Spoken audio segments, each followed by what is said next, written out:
Hello दोस्तों, देसी मैथुलन में आप सभी का स्वागत है। जैसा कि आप सब थंबनेल पे देखे होंगे कि आज का मेरा पॉइंट क्या होगा दोस्तों, तो जान लीजिएगा। वीडियो के अंत तक बने रहिएगा, आप छोड़ के मत जाइएगा। ये कहानी हम यूपी पुलिस कांस्टेबल का बताने वाले हैं दोस्तों। ये कहानी यूपी पुलिस कांस्टेबल की है। हर एक विद्यार्थियों को ये सुनना चाहिए। हम इसलिए कहानी लेके आए हैं, ये कहानी बहुत पुरानी भी होगी और कुछ नई भी होगी और इम्पोर्टेंट कहानी होगी। इसलिए हम लेके आए हैं ताकि आप लोग देखें और आप लोग सतर्क रहें कि आप लोग के साथ क्या हो रहा है, आप लोग को आगे क्या करना है, कैसे पढ़ाई करना है, कैसे क्या करना है, क्या जीवन में चल रहा है आप लोगों की। आप इस वीडियो को मकसद पूरा राजनीति पे मत जोड़िएगा दोस्तों। इस पे राजनीति पे कोई बात नहीं हम करेंगे, न राजनीति पे इसको जरा सा भी लेके जाइएगा दोस्तों। अगर आप राजनीति से अगर इसको जोड़ के देखेंगे ना, तो आप किसी एक विशेष पार्टी के होंगे, तो आपको हो सकता है कि आपके पार्टी की बुराई अगर महसूस हो इस वीडियो में, तो आपको दिक्कत हो। तो हम आपसे दोस्तों निवेदन करेंगे, इसको राजनीति से जोड़िएगा नहीं। आज हम कहानी बताने वाले हैं यूपी पुलिस कांस्टेबल की। तो बात करते हैं 2000 लगभग 17 की हम बात करते हैं आप लोगों को। 2017 में ज्यादा से ज्यादा क्राइम की मतलब संख्या जाती है अदालत के पास, कोर्ट के बाद उच्च न्यायालय। हाई कोर्ट मतलब जानते हैं दोस्तों, उच्च न्यायालय मतलब हाई कोर्ट, यूपी उच्च न्यायालय, क्योंकि हर एक अपना राज्य का एक उच्च न्यायालय होता है। तो उसी प्रकार उच्च न्यायालय में बहुत सारी ऐसे क्राइम जाते हैं जो बताया जाता है कि पुलिस के ना पहुंचने की वजह से ये क्राइम हो गया, ये क्राइम हो गया, ये क्राइम हो गया, ऐसे बहुत सारे उसमें केस जाते हैं। तो ये सरकारें जो वर्तमान सरकारें थी, तो दोस्तों यहाँ पे क्या ना, भर्तियां नहीं दे रही थी, समय से भर्तियां नहीं दे रहे थे यूपी पुलिस कांस्टेबल को। तो कोर्ट आदेश देता है, आदेश आता है कि राज्य सरकार को नोटिस दिया जाता है कि आपको क्राइम रोकने के लिए कम से ज्यादा पुलिसकर्मियों की भर्ती करना होगा आपको। और ये संख्या लगभग कोर्ट ने बताया कि आपको 1.5 लाख, कितना, 1,50,000 पुलिसकर्मियों की आपको भर्ती करना होगा। ये कोर्ट ने आदेश दिया दोस्तों। तब राज्य सरकार क्या की, बात आता है 2018 का, ये दिन आता है 2018 का। यूपी पुलिस कांस्टेबल भर्ती 41,520 एक पोस्ट देती है सरकार, जिसका आवेदन 14 जनवरी सन 2018 को शुरू होता है और अंतिम तिथि रखी जाती है 22 जनवरी 2018। यानी पहला पोस्ट कोर्ट के आदेश के बावजूद, यानी 1.5 लाख पोस्ट की बात किया था, कोर्ट आदेश दिया था कि आपको 1,50,000 भर्ती पूरा करना है, वो भी 3 सालों के अंदर। यानी 3 सालों के अंदर आपको 1,50,000 भर्ती पूरा करना, ये कोर्ट आदेश दिया था राज्य सरकार को। किस राज्य सरकार को? तो यूपी राज्य सरकार को।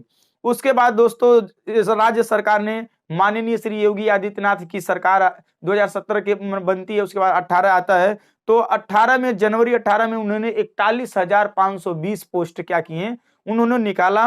और इसका शुरुआत जो तिथि थी, मतलब भरने की जो शुरुआती तिथि थी, वो 14 जनवरी 2018 और अंतिम तिथि क्या थी, 22 जनवरी 2018 इसकी अंतिम तिथि थी।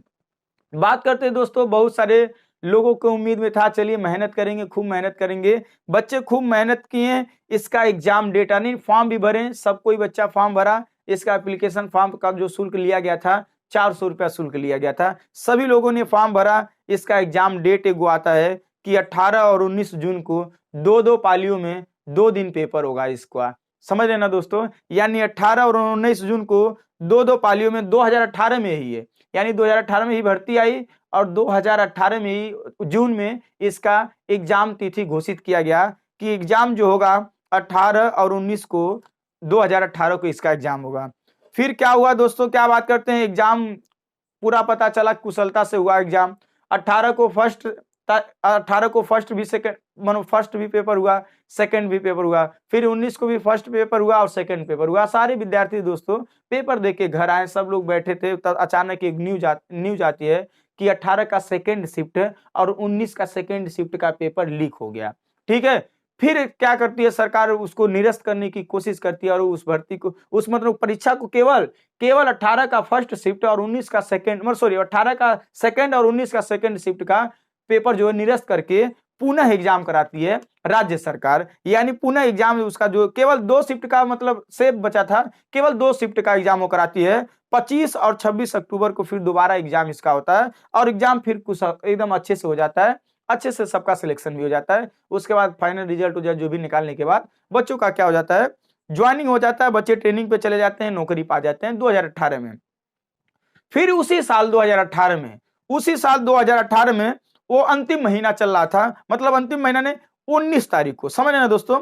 यानी एक और भर्ती दिया जाता है राज्य सरकार द्वारा यूपी पुलिस कांस्टेबल का। इसमें सिविल भी, मतलब पिछले भी भर्ती में सिविल भी भर्ती थी और पीएससी भी भर्ती थी, मतलब दो भर्तियां निकाली गई थी एक साथ, सिविल पुलिस और पीएससी पुलिस। सिविल पुलिस क्या होता है, जो थाने पे होते हैं। पीएससी पुलिस क्या होता है, जो मतलब कहीं भी चले जाते हैं, टेंट लगा के लोग रख लेते हैं। ये हुआ दोस्तों। उसके बाद फिर उसे हम बता रहे हैं 2018 में फिर सेकंड भर्ती आती है 49,568। 49,568 सेकेंड भर्ती आती है। इसका जो शुरुआती जो तिथि था फॉर्म भरने का 19/11/2018, यानी 19 नवंबर 2018 का इसका शुरू तिथि होता है। फिर 8 दिसंबर 2018 इसका अंतिम तिथि फॉर्म भरने का रखा जाता है। समझ रहे ना दोस्तों, सारे दोस्तों ने इसको अप्लाई किया, फॉर्म को अप्लाई किया, और ये भर्ती एकदम 27 और 28 जनवरी 2019 को इसका एग्जाम डेट आया कि 27 और 28 जनवरी 2019 को इसका एग्जाम होगा। इसका एग्जाम बहुत कुशलता से दोस्तों हुआ, क्योंकि पिछली बार धांधली हुआ था, इस बार नकल माफिया डर गए थे। इस बार इसमें 2019 वाली मनोभर्ती, इसको 2019 माना जाता है। तो 2019 वाली भर्ती में जो 49,568 थी, उसमें कोई धांधली नहीं हुआ था, आराम से एग्जाम हुआ, आराम से सिलेक्शन बच्चे लिए, सब कोई ठीक था। अब बात की जाए 2019 में इस भर्ती को जो भी कंप्लीट किया, 2020 से 20 में सबको ट्रेनिंग पे भेज दिया गया, यहां तक बात हुआ। अब दोस्तों उम्मीद लगा के सारे दोस्तों बैठे थे कि अब सरकार मन कोर्ट आदेश दिया था कि 1.5 लाख भर्ती देना अनिवार्य है। लगभग एक बार 41,520 पोस्ट दिए, फिर 49,568 पोस्ट दिए, उसमें से कुछ 5-6 हजार का पुरानी भर्ती थी, वो जेल वार्डन फायरमैन का कराने का ही काम किए। ठीक है, फिर उम्मीद लगा के बैठे थे कई छात्र, हो सकता है लगभग अभी 1.5 लाख नहीं हुआ, तो अभी तो लगभग कम से कम 90 या 95 या 99 हजार ऐसे कुल टोटल भर्ती अभी राज्य सरकार कराई है। हो सकता है अभी 50,000 भर्ती और दें, और अगले ही महीने, अगले ही साल में 2020 में ही दे दें। तो बात करते हैं दोस्तों, 2020 आता है तो आप लोग को भली बात पता है कि कोरोना काल आ जाता है। कोविड-19 की वजह से ये भर्ती राज्य सरकार कहती है कि हम अभी नहीं दे पाएंगे, कोविड-19 आ गया है। ठीक है, इसके लिए राज्य सरकार भर्तियां नहीं दी। हालांकि चुनावी जो माहौल जब आया 2019 वाला, तो खूब मतलब उसमें ऐसे जो भी काम करने का इन्होंने किया, कोई दिक्कत नहीं है। फिर भी कोविड-19 लग गया था इस भर्ती पे, जो थर्ड भर्ती आने वाली थी, लगभग 50,000 आने वाली थी। ठीक है, इस उम्मीद में हर एक युवा लगा के बैठा था कि चलिए 2020 में नहीं आएगी तो 2021 में जरूर आ जाएगी। हर युवा एकदम परेशान था, 2021 में जरूर आएगी।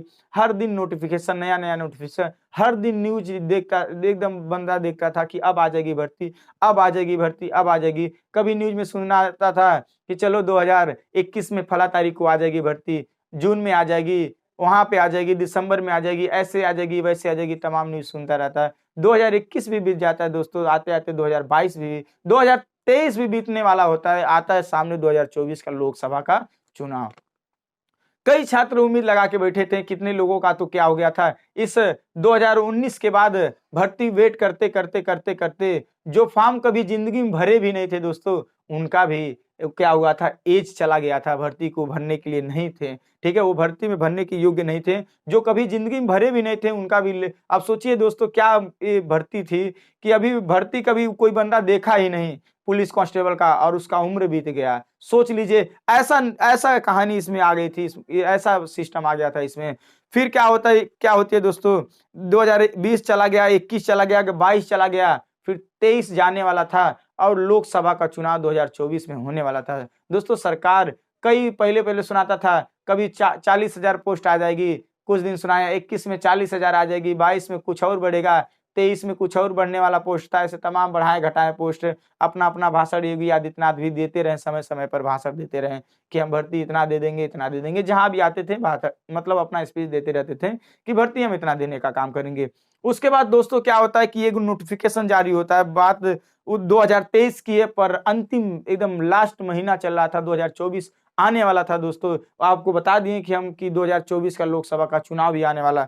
उसके बाद क्या होता है कि नोटिफिकेशन जारी होता है 23 दिसंबर 2023 को एक नोटिफिकेशन जारी होता है। उसमें बताया जाता है कि 60,244 पद का जो आवेदन होगा, उसका आवेदन जो होगा 27 दिसंबर 2023 से 16 जनवरी 2024 तक उसका आवेदन होगा। आनंद फानंद में भर्ती लाया गया लोकसभा का चुनाव में देखते हुए, कहीं ऐसा ना कि लोकसभा का चुनाव का जो डेट भी आ जाए, आचार संहिता लग जाए और भर्ती राज्य सरकार ना दे पाए। इसके डर के नाते दोस्तों भर्ती जल्दी जल्दी में दिया गया। बहुत सारे युवा खूब मेहनत कर रहे थे, कोई यहाँ पढ़ रहा था, कोई कहीं पढ़ रहा था, कोई हंस के पढ़ रहा था, कोई रो के पढ़ रहा था, कोई इस आस में पढ़ रहा था कि इस बार सिलेक्शन लेंगे, इस बार अपने माँ बाप का सपना पूरा करेंगे। कोई कुछ भी सोच रहा था, कोई ये सोच रहा था नौकरी पाने के बाद हम ये करेंगे वो करेंगे, माँ बाप का सपना पूरा करेंगे। तमाम उम्मीदें लगा के युवा बैठ के अपना खूब मेहनत करते थे एकदम। कोई लाइब्रेरी में बच्चे 8-8 घंटा, 12-12 घंटा, 24-24 घंटा लाइब्रेरी में पढ़ते थे दोस्तों। कोचिंग क्लास सब कुछ करने का काम करते थे, इस आस में करते थे कि हम इस बार तो नौकरी लेकर रहेंगे और अपने माँ बाप का सपना पूरा करते हैं। तो दोस्तों जी वही बात होती है, एकदम सपना साकार होने का वही मूड आता है कि वो भर्ती आती है 60,244 भर्ती आती है 2023 में, दिसंबर में आती है भर्ती। वो डेट होता है 23 दिसंबर 2023, नोटिफिकेशन जारी होता है। फिर उसका आवेदन तिथि घोषित किया जाता है कि 27 दिसंबर 2023 से 16 जनवरी 2023 तक। ज्यादा डेट भी नहीं दिया गया। बच्चे डॉक्यूमेंट, कितने लोग डॉक्यूमेंट भी नहीं बन पाया समय से, कितने लोग भर भी नहीं पाए। फिर भी भरते भरते दोस्तों इतनी ज्यादा बेरोजगारी, इतना ज्यादा उम्मीद लगा के कई युवा बैठे थे कि अब आ जाएगी भर्ती, अब आ जाएगी। इतने दिनों के बाद, इतने सालों के बाद भर्ती आई और लगभग 50 लाख विद्यार्थियों ने इस फॉर्म में आवेदन किया। समझ, 50 लाख लगभग इतना आवेदन इसमें गया और सभी लोग का डेट, उसके बाद इसका डेट आता है, वो डेट आता है कि आप लोग का एग्जाम 11 फरवरी का होगा। एक नोटिफिकेशन जारी किया जाता है न्यूज पे। फिर बताया जाता है कि ये न्यूज जो भी है गलत है या फेक है। इस तारीख को ARO का पेपर है, इसीलिए भर्ती का जो यूपी पुलिस कांस्टेबल का पेपर है 11 फरवरी को न करा के 17 और 18 फरवरी को दो पालियों में पेपर कराया जाएगा। ये बच्चे बहुत खुश हैं। चलिए कुछ बच्चे खुश हुए हैं, जिनका तो तैयारी था वो बहुत खुश है, चलिए कम से कम डेट तो आ गया, अब तो पढ़ ही लेंगे। और जिनका तैयारी नहीं था, आनन फानन में लोगों ने क्या किया दोस्तों, आनन फानन में एग्जाम कराने का निर्णय ले लिया। आनन फानन में एकदम ना सोचते हुए, और इसके पहले भी तमाम नियम बताया जाता था। ये भर्ती इसलिए कई नियम, जो भर्ती जो 60,244 पद आई थी, इसके पीछे का तमाम सरकार का बयान आया था कि हम कोरोना के नाते नहीं भर्ती दे रहे। 2020 में बयान आया। फिर उसके बाद दोस्तों बयान पे बयान आता रहा, आप लोग देखते रहे कि नकल माफिया हावी हो जा रहे हैं, क्योंकि यूपीएसआई में भी धांधली किए थे, लेखपाल में भी धांधली किए थे। ऐसे बहुत सारे भर्तियां आई उसमें जिसमें धांधली हुआ। इसी को देखते हुए सरकार ने कंपनी, अच्छी कंपनी को पसंद करे थे कि कोई अच्छी कंपनी आई इस पेपर को कराए। तमाम कंपनियां ने आवेदन भी किया, बाद में वापस भी ले लिए सब कि हम नहीं कराएंगे, यूपी में बहुत ज्यादा नकल हुआ था। फिर भर्ती बोर्ड ही पेपर कराने का निर्णय लेती है कि कहती है कि भर्ती बोर्ड हम स्वयं पेपर कराएंगे। और आनन फानन में जो भर्ती का क्या कराया जाता है, पेपर का डेट दे दिया जाता है कि 17 और 18 फरवरी का पेपर होगा। जो आनन फानन में निर्णय लिया गया था, उस समय भर्ती बोर्ड के अध्यक्ष रेणुका मिश्रा जी रहती हैं। ठीक है, रेणुका मिश्रा जी रहती हैं, वो एक महिला मतलब पुलिसकर्मी थी, एक महिला पुलिसकर्मी थी और अधिकारी थी वो। ठीक है, पुलिस भर्ती बोर्ड की क्या थी, वो अधिकारी थे। आनन फानन में दोस्तों पेपर कराया गया, बहुत उम्मीद लगा के सब पढ़ रहे थे। कोई यहाँ पढ़ता था, कोई रात में पढ़ता, कोई दिन रात एक कर देता, कोई लाइब्रेरी में पढ़ता था, कोई और जगह पढ़ता था दोस्तों, कोई हिसाब में पढ़ता था कि इस बार तो नौकरी लग जाएगी, इस बार तो नौकरी लग जाएगी। बहुत ज्यादा मेहनत करेंगे, बहुत ज्यादा मेहनत करेंगे, अपने माँ बाप का सपना पूरा करेंगे, बहुत अच्छा से मेहनत करेंगे, बहुत ज्यादा मतलब हर कोई खुश था, इतनी ज्यादा भर्ती आ गई। अच्छी बात है, बहुत बढ़िया बात है। और इस बार तो नकल भी नहीं होगा, क्योंकि नकल के ही लिए तो कंपनी नहीं मिल रही थी। अब कोई भी कंपनी ली है तो इस बार हो सकता है नकल नहीं होगा, इस आस में बैठे थे दोस्तों सभी लोग। फिर क्या होता है, इसका एग्जाम होता है 17 तारीख का फर्स्ट शिफ्ट और 17 का सेकंड, 18 का फर्स्ट और 18 का सेकंड। सारे दोस्तों जाते हैं, किसी का डिस्ट्रिक्ट में कम से कम 80% लोगों का तो एग्जाम उसके डिस्ट्रिक्ट में ही मिल गया था सेंटर, कि उसके जिले में। ऐसे बहुत सारे विद्यार्थी थे जिनका घर यही है और बगल में सेंटर आ गया था दोस्तों। आप लोग देखे होंगे बहुत सारे ऐसे विद्यार्थी थे जिनका घर ऐसे सो के उठे और सामने स्कूल पड़ा था। ऐसे बहुत सारे विद्यार्थी थे दोस्तों जिनका सेंटर उनके ही स्कूल में आ गया था, जिनका स्कूल था दोस्तों, समझ रहे ना। ऐसे बहुत सारे विद्यार्थी रहे होंगे यूपी में दोस्तों। 75 जिला आप लोग जानते हैं, 75 जिला में ऐसे 80% लोग थे जिनका जिला में ही एग्जाम कराया गया उनका। 20% ऐसे लोग थे जिनको इलाहाबाद, जिनका गोरखपुर घर था, उनको इलाहाबाद, बनारस भेजा गया। ऐसे दूर दूर तक सबको भेजा गया दोस्तों। बहुत सारे ट्रेन में बच्चे जाके, कोई घर पे पेपर देने आता है। वो डेट दोस्तों आता है 17 फरवरी। 17 फरवरी का जिसका एग्जाम था वो दोस्तों 16 फरवरी का अपना तैयारी बनाने लगा। मम्मी पापा बहन भाई जो भी रहे घर पे कहने लगा कि मेरा खाना पैक कर देना। कितने लोग कहे बोले मम्मी होटल में खा लेंगे, कितने लोग कहे भैया रोटी पैक कर देना, हम कल को खा लेंगे, शाम को खा लेंगे, क्योंकि पैसा ना होने के नाते होटल में नहीं रुक पाएंगे, यहाँ सारी व्यवस्था। बहुत सारे बच्चे फुटपाथ पे सोते रहे। आप लोग देखें ट्रेन में धक्का उक्का खाए हुए, बस में धक्का खा के, ट्रेन में धक्का खा के किसी भी प्रकार अपने सेंटर पे पहुंचने का काम किया। और सेंटर इतना दूर दूर तक चला गया था, मनो शहर से सेंटर इतना दूर दूर तक चला गया था कि समय से सवारी भी नहीं, मतलब गाड़ियां नहीं मिलती थी कि उसमें लेके जाके सेंटर पे छोड़ें। बहुत सारे ऐसे प्राइवेट गाड़ी आए, कहीं हमें 400 रुपया दीजिए हम आपको छोड़ देंगे, भले से 10 किलोमीटर 20 किलोमीटर था। तमाम अपना जो भी लूटने का काम किए, बस वाले भी, ऑटो वाले ड्राइवर, सारे लोग लूटने का काम किए। बच्चा क्या ही मजबूर था, नौकरी उसे लेना था, इसीलिए अब उसको जरूर भी जाना था एग्जाम सेंटर पे पहुंचना। तो जितना भी पैसा दे दे के गया बच्चा, खाना खाया, होटल से पैसा लिया, कितना मजबूरी में, कोई खाना खाया कोई नहीं खाया, सब लोग सोए। 17 तारीख का सुबह होता है, उसके बाद अपना सेंटर में लोग जाते हैं, एग्जाम देते हैं, वो लोग घर को रवाना होते हैं। उसके बाद फिर 17 का सेकेंड शिफ्ट का पेपर होता है, उसका वो लोग भी एग्जाम देते हैं। फिर जब घर को रवाना होते हैं तो ट्रेन में बैठे बैठे लोगों के पास एक न्यूज आता है कि यहाँ पे इतने लोग पकड़े गए, पेपर लीक हो गया, पेपर पर्चा बट रहा है, पेपर तो पहले आ गया। तो कुछ लोगों ने बताया कि नहीं, ये पर्चा नहीं लीक हुआ है, ये जो पेपर हुआ है फिर बाद में इसको डाला गया। ऐसे बहुत सारी न्यूज आपको फैलने के लिए मिला दोस्तों। फिर कोई भी बढ़िया मेहनत करने वाला छात्र था, उसको अच्छा नहीं लगता था, मतलब वो बहुत, मतलब उसे अजीब लग रहा था कि ऐसा नहीं होना चाहिए, पेपर लीक नहीं होना चाहिए। इस आस में बेचारा वो कैसे कैसे किसी प्रकार से घर आया लौट के। उसके बाद क्या हुआ दोस्तों, फिर क्या होता है, 18 तारीख का फर्स्ट शिफ्ट होता है, सेकंड शिफ्ट का एग्जाम होता है। उसके बाद पता चला कि पेपर घर घर आने लगा। समझ आए ना दोस्तों। अब देखिए पेपर घर घर पता चलने लगा और सरकार अपनी नाकामी छुपाने के लिए बच्चों पे ही ब्लेम लगाना चालू कर दी कि बच्चे फर्जी कर रहे हैं, बच्चे फर्जी बतिया रहे हैं, जो टीचर हैं वो फर्जी कर रहे हैं। बहुत सारे ऐसे टीचर को क्या किए, सब जेल में भी बंद करने का काम किए। भर्ती बोर्ड का बयान भी आया कि भर्ती पूरा अच्छे तरह से हुई है, कोई भी नकल नहीं हुआ है, जो नकल करने की कोशिश किए हैं उनको हम पकड़ लिए हैं, सब भर्ती बोर्ड का भी बयान आया दोस्तों। उसके बाद क्या होता है कि तमाम तरह से लोग आवाज उठाना चालू करते हैं, हर एक टीचर मिलके ट्विटर कैंपेन चलाते हैं। फिर नहीं उसे सरकार मानती है, सरकार तो राजी ही नहीं थी कि केशव प्रसाद डिप्टी सीएम, जो डिप्टी सीएम केशव प्रसाद मौर्य जी हैं, उनका भी एगो बयान आया कि नहीं, हमारी जो भर्ती हुई है बहुत अच्छी तरह से हुई है। भर्ती बोर्ड का भी जो नहीं, सॉरी, वर्तमान में जो डीजीपी हैं कुमार प्रशांत करके सर हैं, उनका भी बयान आया कि नहीं, कोई बात नहीं है, सोशल मीडिया के माध्यम से कुछ फेक न्यूज़ें चल रही हैं, इस पे हम लोग कार्रवाई करने की कोशिश कर रहे हैं। और जो जो लोग इसको मतलब कह रहे हैं कि लीक हुआ है उनके खिलाफ हम कार्रवाई करेंगे, पर वो जांच करने की बात भी कहें तो कोई बात नहीं है। उसके बाद क्या होता है दोस्तों, घर घर पेपर, घर घर पेपर बांटने। सोचिए, घर सबको पता था पेपर लीक हो गया दोस्तों, पर सरकार को नहीं पता चला, न भर्ती बोर्ड को पता चला।